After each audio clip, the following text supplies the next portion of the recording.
It was supposed to be a peaceful weekend at my mountain cabin, far away from the constant drama of city life. The cabin was nestled in a quiet HOA community, and while most neighbors minded their own business, one person always made sure to stir trouble. Karen. She was notorious for reporting people over minor violations, whether it was grass an inch too high or a mailbox not painted the right shade of beige. That morning, I was expecting an important guest, the governor himself. We had scheduled a private meeting about a state development project, and since time was short, he insisted on flying in directly to my cabin via helicopter. I cleared the landing zone on my property, a wide, grassy patch near the lake, well within my rights. But Karen, of course, had other plans. As soon as the thumping blades of the approaching helicopter echoed through the valley, Karen came charging down the road like she owned the skies. Waving her arms, she shouted, "You can't land that here. This is against HOA regulations."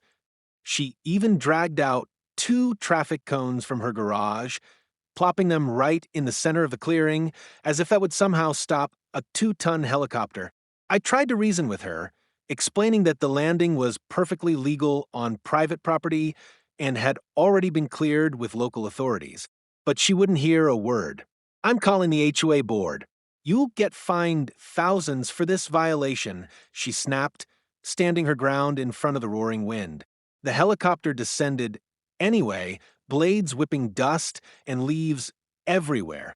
Karen shielded her face, still hollering about rules and regulations. And then the door opened.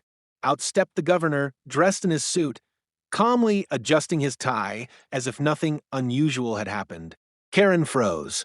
Her jaw dropped, and for once she was speechless. The very person she thought she could intimidate was one of the highest-ranking officials in the state. The governor gave her a polite nod and said, "Ma'am, thank you for guarding the landing zone. Now, if you'll excuse us, we have business to discuss." I could barely hold back a grin as Karen turned beet red and scurried away without another word. For the rest of the weekend, she didn't so much as peek out her window.